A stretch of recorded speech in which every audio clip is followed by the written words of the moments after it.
Right, hello, welcome to UK Casual. And as you can see, we have Martyn Gardner back for a part 2, former Lincoln Transit elite. So how are you today, Martyn? I'm all right, me old mate. No, I'm all right. I said exactly them same words last time, but yeah, I'm fine, mate. I'm all right. Yeah, good. Yeah, no, all good. I just want to talk about the documentary Hooligan that you were in.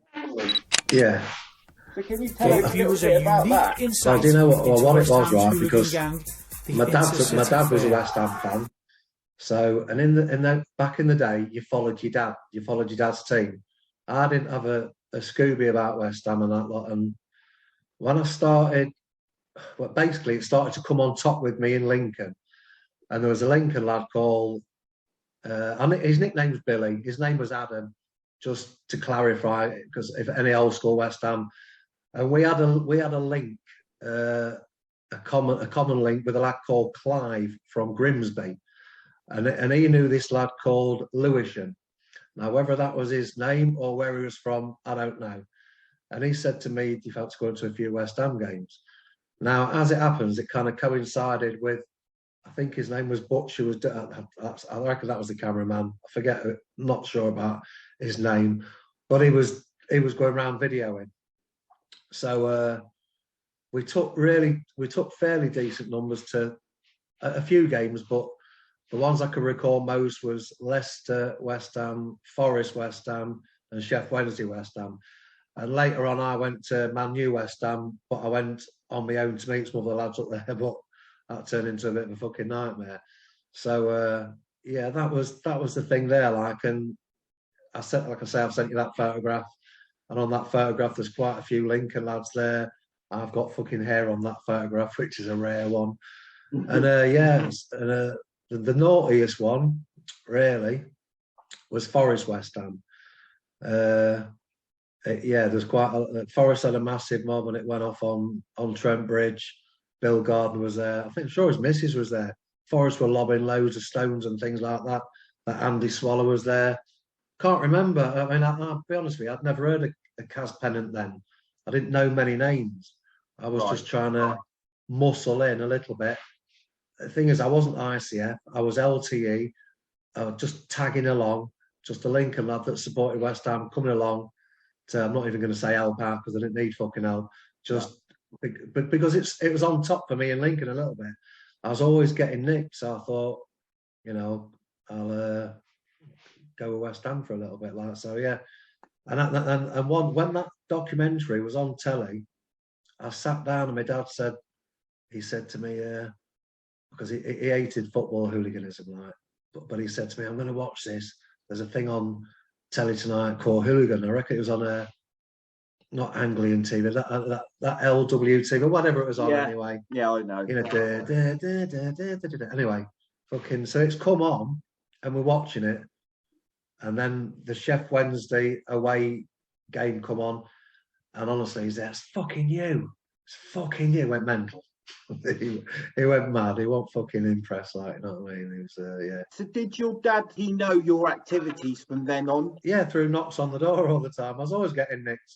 I mean, I looked at my previous convictions the other day because I was going to get a couple out and just send you photographs of them as well, because I was going to include a couple of things and try and include a couple of what I call humorous kind of stories that went along with it when I found myself locked up in a couple of different places where I didn't expect to get locked up. Like, okay, this leads me. You said you went to a West Ham match. This leads me on to my next question, which is quite unique and you don't hear about it a lot, is alliances, Martyn. So talk a little bit about the alliances you've heard of and that you know of, because football's very tribal and you represent your club, your manor. So to have alliances is not heard of that much. No, well, do you know what, right? I'll go straight in because I've never really got it, right? I didn't really know the link with the Chelsea Rangers one, which is well known. The Blues and there have been a Brothers, few, and I can only say, right, and because it's down to fucking trust, isn't it? It's trust and loyalty. And if that's not there, because you don't know these lads, but I'll give you one instance when when we did join up, but it was very, I don't even know what phrase to use, but it was just unexpected. So it was August 85, bank holiday. We've took a right mob to Skeggy, you know, for a bank holiday, for a piss up. We had a few lasses with us as well that was all wearing Burberry. I'd say there's about 70 of us. But it was well known that all your Sheffield lads went there. There's always a lot of Nottingham there. So anyway, we've got there. I'm sure we've gone in cars, not train. And we're all in a mob walking down Skeggy, the front, and it's called the Embassy Bar. It's a big old bar, white, what's that? 50s sort of style, like big old place that used to hold, I don't know, theatres and play, just whatever. Anyways, but it had a big bar as well, we knew of, like, so we decided to head there for a drink. And we've walked in, and there's another mob there, and they're all sat down. They had a few lasses with them, about even numbers, a good 70. And I thought, and honestly, you could hear a pin drop. I thought, fucking hell. You know, and we just went in there and we sort of stopped. They looked. And honestly, for like 5 seconds, I didn't know what was going to happen. Thought it's either going to go fucking mental and then I heard, Whymo? And my mate goes, who is it? Oh, fucking hell. It was my mate, Jono, that called Paul from Leicester. So it was the baby squad. That's his weight there. So I've gone over. He goes, fucking hell. He goes, I hadn't seen him since Glenparva. I was in Glenparva in 84 with quite a few football lads. That's why I got to know a few top lads and who their top lad was at the time. A lad called Simon Harris. There was this lad called Ersty, Paul, Jelly, Glaze, Dazzle. A few lads that I've met there. Good lads and all decent lads. But Jono, he was the one that I hung around with in Parva quite a lot with. Just a quick question, Martyn. Obviously you're in Glenparva and you're seeing different lads from different mobs. Now, did you all hang about together because there was a common thread that you were football lads, or was? Well, I'll tell you what, right? I hung around with Grim. When you first got sent away, like you started off in Lincoln, Nick, and we stuck with the Grimsby lads and Boston lads. I mean, Boston aren't really known to have a firm, but there were some good lads there, some naughty lads as well. But mainly Lincoln, we stuck with Grimsby lads inside. And I know I mentioned Grimsby last time, and it's not sucking up. We just did. But when I was in there, there's quite a lot of Leicester, and there was a lot of baby squad in there. So I hung around with them as well. They were decent lads. So we've gone to the bar. We're having a beer. We'd only been in there about 10 minutes, and someone said Forrester coming down. Now there was a big bar called Wolfies near the clock tower, and Forrester was fucking loads of them. But we didn't know that then. And said someone, but a lad come in and says Forrester coming down. And we says, right, fucking, let's have it then. So Lincoln and Leicester, you know, we've all gone out together, and there was no like, you know, we were together. It was weird because we was walking down Skeggy seafront together, Lincoln L.T.E and Leicester Baby Squad, simple as that. And you're walking up there, and Forrester there at Wolford was fucking loads. You know, like that scene out of Gladiator when all the arrows in the fucking forest. We got close, like, and there was about 1,000 fucking glasses coming at us in the air. You could, you know, so all these glasses, dodging these glasses. They've come out, we've gone into them, and it's gone mad on that clock tower. But the old bill were pretty much on it, kind of straight away, like. But there was loads of skinheads there that day, and me and Jono from Leicester, we were going around, and it was just like, because the skinheads were up for it as well, because they used to call us smoothies casuals, and they were gobbing off, and it was just madness all day. There was Lincoln Old Bill there. We used to have this copyright called Sergeant Gossage. We used to call him Pip. He used to fucking hate it. He was there with his sidekick Williams, and they were notorious. All the lads from other firms will have had the same. I'm not going to say the word football intelligence, but they loved it. They loved the fucking row. They loved to get. And the thing is, right back then, you didn't always get nicked. I've had it once when I've been driven 10 miles away, and there was no phones back then. There was no mobiles, and the nearest you had to walk to the nearest phone box. They took my money, out of my pocket. I didn't have a lot of money. Wrapped up in a note, chucked it in a drain, kicked me out of the van, give me a boot up the arse, and that was it. Make your way back. And I must admit, I mean, I rung my dad. He goes, "What are you doing out there?" And I've been seeing some lass. I goes, "She just kicked me out of her house, and can you pick me up?" That, you know, reverse the charges as well. You know, when you could do that. I remember, yeah. And reverse the fucking charges, like. So yeah, that happened, and but that's what they've done. They were the good old days. You know what I'm saying? Without doubt, without doubt. But yeah, but I've never really got like alliances because of the trust thing and the loyalty. You know who your mates are. You know who you can trust. And yeah, so I never really got very tight knit, isn't it? Yeah, but that day did happen. Like, and yeah, we joined up with them because the most famous one with them like was that Derby Leicester alliance, wasn't it? Where Derby and Leicester joined up to have it with Forest. You know, and I don't know how much of that's true. In fact, it was in the paper, so it's got to be true. So well, I've heard. Well, I've seen a documentary actually that even Lazio in Italy have got. I don't know if it's an alliance as such, but they've got a lot of respect for Chelsea as well. It might be the right wing theme. I don't know. Which I'm not into. I'm not into that at all. It's like I'm on a couple of football pages, and that terraces, the 60s to 90s, that terrace culture, whatever it's called, that's brilliant. It's fucking great. There's some great stories on there, some good picks on there, and then there's that other one, that Steve Dollins FFP, that football firm's piss up. Now there seems to be a lot of that on that thingy, on that. Yeah, I think when you talk about, because I know what you're on about, and we'll speak about Facebook groups for a minute, because I know Steve Dolan personally, and I've interviewed Phil that runs Terrace's 60s to 90s culture. Phil Hickin, which is out on my YouTube channel now. He was a great guy, great interview. He's actually agreed to come back for a part 2. Now that group seems to have the lads that are actually there, because you can tell from statuses they know what they're talking about. No, without a shadow. But I'm just Steve Dolan group is just anybody and everybody, wannabes, bullshitters. I think it's.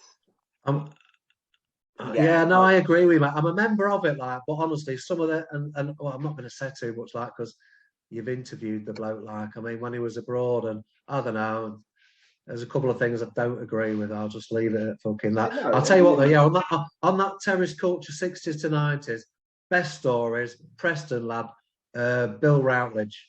Yeah, spoke to him earlier, hoping him to come on the channel pretty soon. Yeah. But honestly, he's had a book out as well, hasn't he? But his stories on there, yeah, they're fucking brilliant. It goes into some depth, like, and I thought when I've read him, he could write a book. He has, hasn't he? Yeah. Well, I think he's in the middle of writing a book now, I believe. Well, I actually started one 13 years ago, right? It's a bit of a long-standing joke with that. Not a joke, like, but I started it. It was called Dark Side of the Maze, you know, because I explained last time around Lincoln's Ground was the maze. Yeah. And people said, oh, it sounds a bit too much like Dark Side of the Moon. Well, no, the dark side of the maze was if you got caught out down them side streets like that was it. Banging. Well, you fucking were, like, yeah. We knew how to kind of rouse them down a thing, and there was a couple of dead ends that came out the ground, the back end, and if you went down, we'd have some lads there, and you'd have one of them go down here, go down there, dead end, boom. You're in trouble. You're banging trouble. Right. Okay. So, as you know, I interviewed Steve Cowans, Sheffield United. Fine chap. Really enjoyed speaking to him. Really knowledgeable, as obviously been there, seen there, done it. There's a certain incident that came up within that interview that you would like to go more in depth to, Martyn. So I'm going to give you the chance to do it, mate. Well, do you know what? Right, I mean, I read his book years ago, right, and I liked it. I've read a few books. You know, Martin King's books, like from the very start. They were great books. What an author, brilliant author, great books. R.I.P. by the way, Martyn. Yeah, brilliant. Yeah. What a fucking, let's say same R.I.P. to like One Eye Baz and all while we're at it. You know what I mean? Definitely. Another good legend shout. like. Yeah, exactly. Cowans, Steve. Yeah, I watched it, watched his interview. He didn't go into any depth like. Now the thing is, he says right that it was a month apart. Now my mate, I'll call him Dave of the Links. He says, oh, we played him on a Wednesday and we played him on a Saturday. Now I had to ring my mate up earlier. I call him Blackie, Gazzy, another Lincoln legend like. And now he got nicked at the first one, which was a Wednesday at the train station. So anyway, this is how with the first one, like he said, Steve Cowans, we caught them on the hop. There weren't enough of them, and we kind of blazed them really from the train station down to the high street, and we done them fair and square.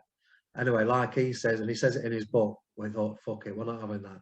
We're getting revenge. Now, whether it was 4 days apart, a week or a month, I don't know, because I had the fixtures up the other day, and I was looking at the fixtures, and at no point could I see the fixtures where it's 4 days apart, excuse me, or a month apart. So I can't clarify, yeah. So I will just cut to the chase. I mean, the day's the day, and it was a Saturday, and we were all, a lot of us were in a pub, it's not around anymore, obviously, called the Red Lion. And a mate of mine, John Taylor, his nickname Snapper, he's another lad that's dead, like a Lincoln lad. He wasn't a football lad as such, but he did used to get stuck in. He was an ex-gaff lad, you know, like a fair lad. He used to spin the waltzes and that lot. He had a tattoo on his hand, gaff lad. Anyway, decent lad. And, I'm sure he walked in there. I'm sure it was there. It might have been a little bit further down the high street. He goes, they're here. I said, oh, where? Or someone said, oh, where? He said, oh, down the Chaplain Arms. Now, the Chaplain Arms was near the football ground. And it was a small little pub, a bit like a TARDIS. I mean, we used to do after parties there after the raves at the drill hall. And I thought, I can't be many in there if it's the Chaplains, you know. They will walk down there. And I don't know, you know, in his book, I mean, he did say in the end there was 400 lads at it. You know, I don't know how many they had really. There might have been 200. I'm going to say they had probably 150. There was about 80 of us that walked down there. It's quite a decent mob. And we've walked down there. And before the school was built and these bungalows, there was like some allotments and an alleyway. So we went down this alleyway, and then you go down this little road, and then see these 2 or 3 lads outside having a beer. And as soon as they saw us walking up, they shouted, they're here, to his mates. And I thought, you know, fucking loads of them, like swarms of them. I thought, where they all come from? Because it's only a small pub with a little garden, and there was fucking horsemen. But the thing is, there was no hesitation. It was just they ran across Cannock Road and straight into us. Now, there was a little picket fence. I mean, there was a gap there, but we was having it at the fence. I mean, you could have got round it, only a few feet away, but you're having it at the fence. My mate, I'll call him Ramon, Tasty, I remember at the front, you know, proper giving it some, but they were determined, Sheffield United, and they was en masse kind of thing. And we were young then, and if it was 82, I'd be 17. And my mate, I call him the Rat, brilliant lad, game as fuck, loyal as fuck. He was with me, and if I was 17, that makes him about 13, 14, something like that. So I might have been 18, it might have been 15. So I can see why our arses went, but they kind of did, and they backed us off, and they ran us, and we was fucking running for our lives, like. And I remember jumping up this fence, and I remember him jumping up me, pulling me down to get over me, to get on these allotments, to get away. I'm like, fuck off. You know, when you're kind of running but laughing at the same time, like, it's very funny but not funny. You could get fucking pagged here, like, but we're over these fences, running across these carrots and cabbages, scrambling away to the ground. When we got to the ground, there's like a football train there or a car park before Play Zone was built there. And the old bridge was still there. And then there was another mob of Lincoln, like the same amount, about another 80 lads, because they're here. So we, you know, we're doubled up, like, and then that's it, straight into each other. And even Steve Cowans said like 400 lads at it. It was more like 300 lads at it. But trust me, it was fucking mayhem. It was toe to toe, and it was like a proper battle. And there was 2 coppers there shouting, lads, stop, So it was fucking never going to happen. It was just who's going to live? You know, these two old Bill, like as if we're just going to all stop and go in separate ways. It was never going to happen. And we were young. The lads I was with, we were young, but we were still having it because you couldn't run then. We had one punch who I mentioned last time. He was with us, and all the old lads. We had some big hitters with us then, and it was toe to toe for a long time before an old-fashioned couple of vanfuls come through, and no one wants to get nicked, and then yeah, that was it. So it was almost Bob on in his book and things like that. I mean, probably 100 out. I don't think there was 400 there, but don't quote me on that. It was a long fucking time ago. But it was madness. You can only tell your story and your version. What happened to you. Yeah, so if I get anything wrong, like dates and numbers, and I don't want to apologise, like, but if I get any kind of, well, it's not a fact, is it? If I've got it wrong, numbers, days, dates, I might have got it wrong. I'll try not to exaggerate, and I'll always try and tell it either as it was or as best I remember it. And I think, to be fair to you, Martyn, a lot of comments on your last interview did say that this guy's told the truth. You've not gone and said Lincoln Transit Elite went round and bashed everybody up. No, we didn't. It's like when I go on about home games, I mean, Sheffield United had the better of us in the end. It was toe to toe, but I'm not going to say, yeah, they had the better of us. It was their day, really. They came for revenge and they got the revenge, really, for however long it was before. I mean, I'd like to say, like, it wasn't the biggest and best mob that come, because I've spoken to you before about, like, you interview, and I speak to them quite a bit. Tomo from Derby, the DLF. Yeah, well, I've not interviewed him yet, but we are in talks, and I'm hoping that he will come on in the near future. Well, no, he has messaged me and said, tell him I'll do a proper interview. I'll say what, right, you'll like interviewing him, because he's like he's like Mr. Charisma, and he can talk, but he can talk it's the way he delivers. He does a Northern Soul show, like, and I watched that, like, and he'll be dancing in his kitchen and talking over at the same time. Brilliant lad, and I bet you'll get an honest account from him as well, like. But I'd like to forward to it. Yeah. So the chat before we come on air, Martyn, you kind of you didn't pull me up, but you kind of did, and said there's never been any Welsh teams mentioned on your site. So you've got a couple of stories, one about Swansea Jacks and one about Wrexham. So tell us a bit about that, Martyn.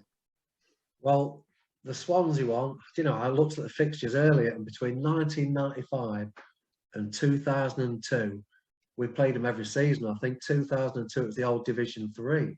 You know, before it went into League 1, 2 and all that bollocks. That's right, yeah. League, it was the old Division 3. And I looked and thought, fucking hell, was it so soon, 20 years ago, that it was Division 3?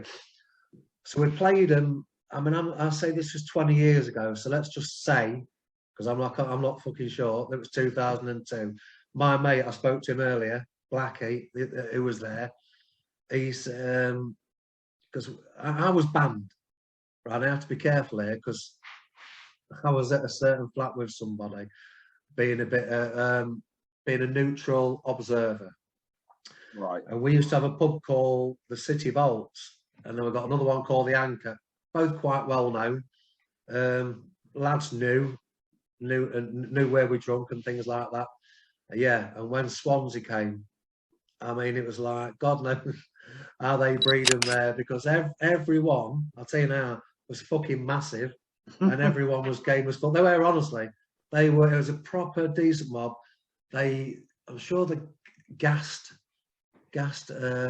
some gas in the Anchor, and we heard about it, and our lads were in the vaults, and I'm watching from like a first floor flat, and I was too well known to get involved and not daft enough to get fucking nicked then. Yeah. I was on a ban, but I don't know if that was my first or my second, because 18 months into my first, I got nicked again, and then got another 3-year ban, and he said, you get nicked again, it's fucking jail.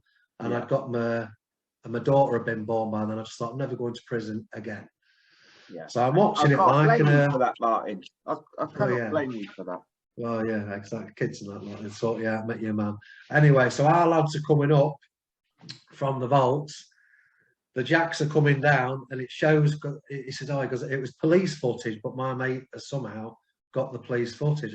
I don't know if someone got nicked or how it came about. But anyway, our lot walk up there. It's going off in little scuffles because there's some lads in the anchor, but they come down and yeah, they kind of Lincoln, a lot of Lincoln stood, and it was going off. And my mate, old Blackie, like, because the Swansea lad will remember it because he was the only one that got knocked Sparko.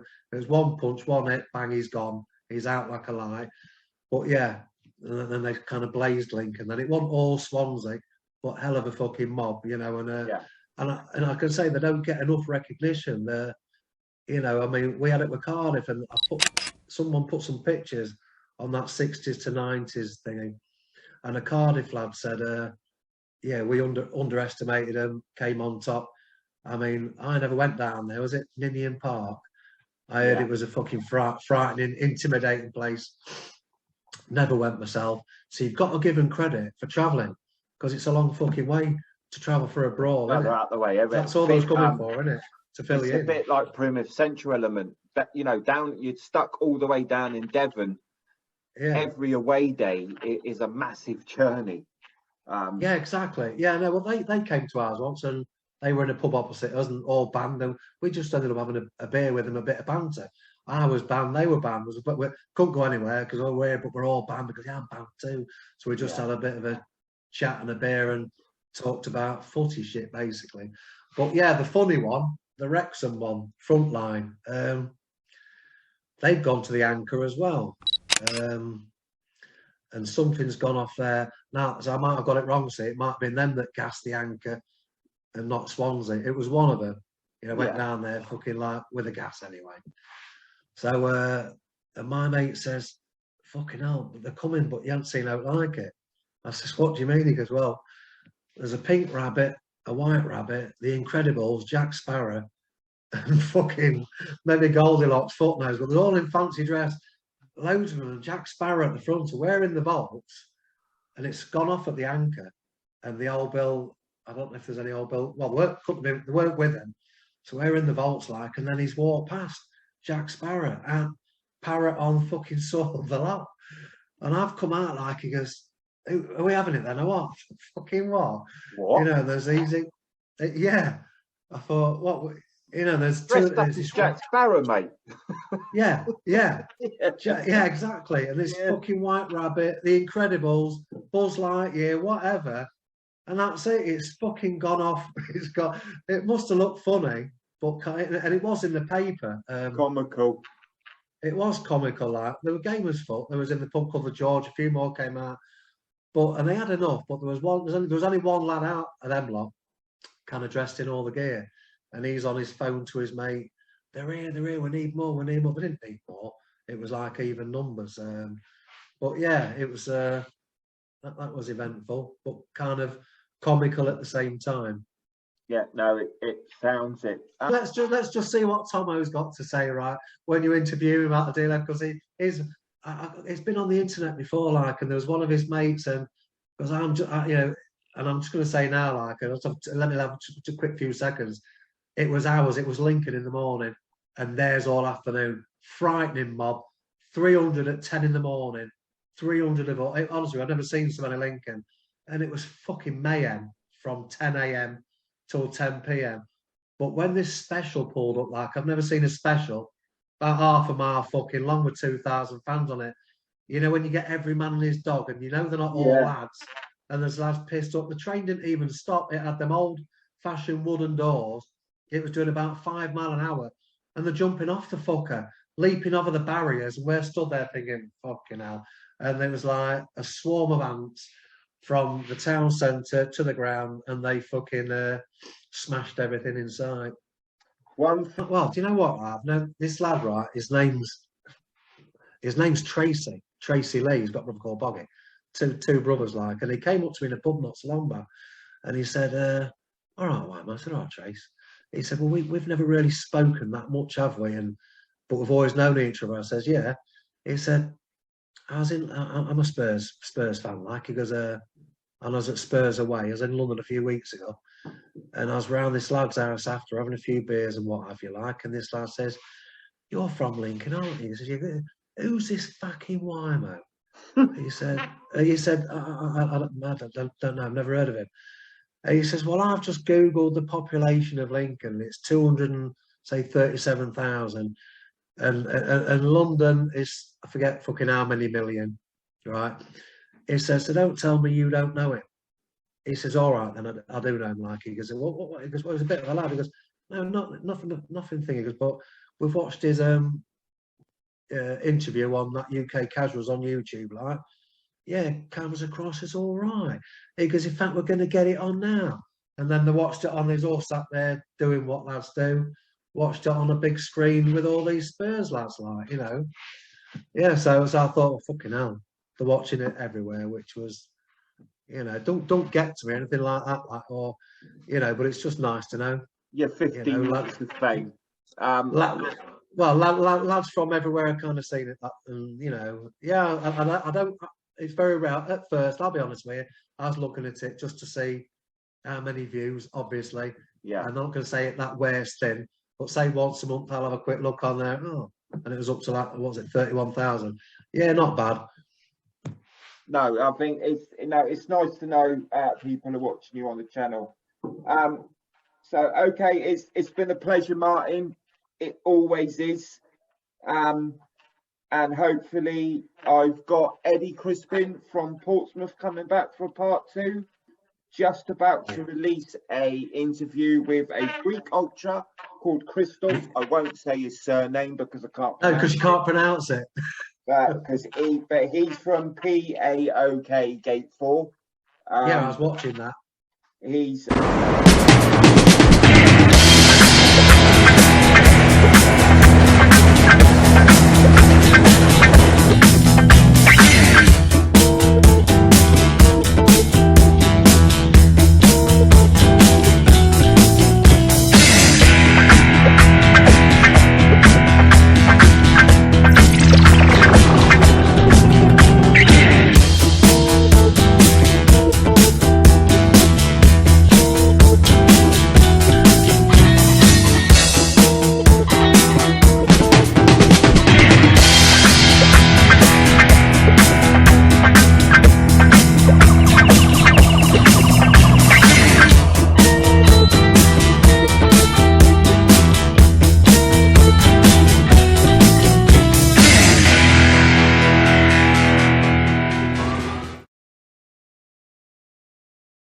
the end, Martyn. And I'm always interested in my interviewees and what they're doing now and what they did after football, because I'm sure you've heard football hooliganism is very addictive. Well, talking about addictions, right? I mean, at the end, you know, when the rave scene came out. Yeah. I mean, my mate come round one day around the house because I've heard a rave record, and he'd taped it in his. He'd taped it, and I remember it was called Sound Clash by the Kick Squad on Kicking Records, and I went to Nottingham that weekend and got it. I said, "I've got that rave record. I've got a rave record." You know, none of us had 1210s, anything like that. No. Played it, and then started going to Nottingham, collecting records. And then my mate, call him the Rat, BP, good lad, Bob, game as fuck, loyal as fuck. He decided to put a rave on in Lincoln at the Drill Hall. We had this old-fashioned building called the Drill Hall. I forget what it was used in the war, whatever it was used for. It was really old, and it was horrible in the morning when the lights came on, because it had old skylights, and the sunlight came in. You know, when your face is fucking melting. Yeah. Well, you know, you've had your fucking Jack and Jills. Your face is melting. You look a fucking mess. Your eyes are like that, like possums, and you're looking around at every fucker else, and they're just as messy. But anyway, so I decided. I said, "Look, put me on the flyer in the chill out room." But it's the only flyer that I've ever been on that I didn't turn up, because I got a year and ended up doing a year in Norwich prison for something else a little bit naughty, not football related, the other thing that I did, which I'm not going to go into to make a We little all bit of have money. a past, Martyn. We all have a past, you know. So I ended up missing that one out. But I used to listen to Pete Tong on a Friday, and if I heard a record, I'd write it down. And I had pages and pages. And when I got out, I went to Arcade Records, Selector Disc in Nottingham, Funky Monkey, Guava, Panface, buying all this stuff and that, like going to raves, and I was playing around and then getting a bit of a name. And then one day I was playing for this snob, a bit of a posh lad at this mansion. He said, I'll give you £350, as many E's as you can swallow and as many beers as you can drink. Well, I'm not a big fucking drinker anyway, so I thought, well, that's 4 bottles, and yeah, I'll lick as many E's as you can give me. Anyway, my mate Blackie rings me up. He goes, "Why, man? Smoke screen around." I goes, "What? Where are you?" Because I'm playing at some big toff's house, like for like 300 fucking snobs, farmers' kids and that lot. He goes, "We're at Elsham Quarry, smoke screener here." And I think I'd heard the name. So I said to this lad, like, "I'm going." He goes, "You can't." I goes, "I'm fucking going, mate. I've been playing for like, I don't know, 8 hours solid, vinyl as well." It's like, fucking hell, me. You know, I was out off my tips, got in my car, and I've driven to this Elsham Quarry. And it's when my life changed, basically. Massive sound system outside. I'm sure they had a trapeze, marquee or tarpaulin, great big sound system. And I blagged my first set with them, and I played it. I remember the 2 guys that ran it, or 2 of the DJs, not having a chuckle behind me, but I played a little bit different. As a DJ, he's dead now, like Andy Weatherall, and I was sort of playing on his kind of style. Yeah, no, just like to say, Martyn, Andy Weatherall is on the front of Paninaro magazine. They just sent me a promo, so I'd just like to thank them. Andy Weatherall, legend. Massive DJ. Exactly. Yeah, and I used to go to these DIY nights. They used to do a night at Starlight 2001, that's called Sponge, and that was a blinding night. He was headliner. But anyway, I blagged it with this outfit called Smokescreen, and I sat down, and someone said, "Oh, you ever had a snowball?" And you know, these pills are around that time, so I've never one of these snowballs. And then these 2 DJs, John and Lawrence, that played back to back at the time, played this set, and this set blew me away. And then, like, it was like all the records that I've been buying were just like, I don't want to hear that anymore. I want some of this. So the free party scene, quarries, woods. I mean, Smokescreen put on some massive nights, but it was all outside. Always there was a free party every Saturday for years. Yeah, the best year was '94. There was one every weekend. We had one here at Lincoln in a field, right? That was so close to houses, it was unreal. And the old bill came, and I've got a photo somewhere. Coppers turned up, and we had someone juggling. This copper goes, "I can juggle." "Oh, go on then, mate, show us." And he's juggling, and my mate caught the moment, and his sergeants come along. Dropped his balls like, and you know, he knew his fucking. But you know, he can juggle. But we've caught the moment, like it's a classic photo with him, this copper with these balls in the air, and that's what I did for years and fucking years, like. And I still play out a bit. They've got their 30th party soon, and we've got a do in Lincoln at the Jolly Brewer. It's notorious, put great parties on, big sound system, it'll be packed out, and basically what I'm trying to get to is that kind of changed my outlook, because these people weren't into violence. They weren't into, you didn't get a lot of townies there. They were all travellers, loads of new age travellers. They'd done Castle Morton, they lived on site. So I moved to Nottingham in 1990, I forget what year it was, he's a fucking worldwide DJ, half the Inland Nights, a lad called Andy Riley. I moved in with him and his missus, kid, another 3 lasses from Lincoln, to be near the sound system. I was playing on pirate radio, Power FM, where I met all the DIY crew, and Andy, he was going to Clarendon College, learning his music, things like that. And that's how I cut my teeth. And it's been a pleasure, really, to have played for a notorious fucking sound system for all those years, like, and I still do a bit. I don't do a lot.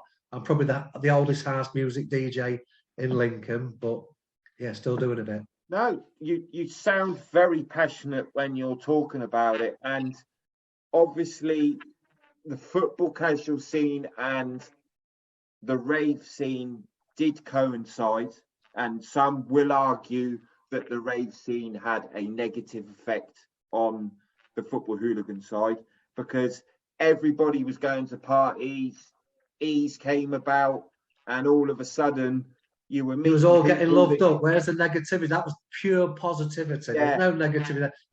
To me, it had the flip side. On the terraces, it is now your best mate. Yeah. Well, I went to Grimsby one night at a night called Customers. There was a bloke called Nipper, a DJ playing there, and I got there and I was distributing. Yeah, and that's fair enough. Yeah, a Grimsby lads come up to me, like says, "Why, man? Yeah, there's lads that gonna fill you in." Like I said, "You're doing them at 10s. We're doing them at we're doing them at 15s there, something like that." I goes, "Well, I've got about another 200 in the car." I goes, "How about I do them to you for 10s?" Because I was getting them for 7s. It was dearer there, and yeah, that's sound, mate. And we all went to an after party afterwards. All right, in the end, when the pills got fucking shit. Yeah, you know, and that seat and it had all worn off a bit. Everyone was back on the fucking terraces having a tear up again, and you're my enemy again. You're not my friend no more. Because what was it? Because the pills are fucking shit, or we're just bored of being spanned now and we fancy a tear up? I don't fucking know. You know what I mean? Do you know? I'm glad you brought that, Martyn, because in my last podcast, Talk from the Terraces, go and check them out now. I've actually said in one of them, was there always going to be a time where we got bored dancing in the muddy field off our nut? And were we always going to return to football because it was in our blood? Right. Like I said last time, it'll never fucking leave you. It never leaves you. Even though I'm not active now, and I'm not. I mean, there's been a couple of things go on lately, but it's been our youth, and you think, fucking hell, but how can you think that? Because we all started where they're starting now. They've been getting their own coach together and taking a coach places. They're doing their own thing. Yeah. They're doing their own thing, and I'm not going to knock them at all. I was out a couple of weeks ago. I had my lad at 2 o'clock, so I wasn't mooching around. I just thought, I'm nipping a boozer. And there's fucking no end of them.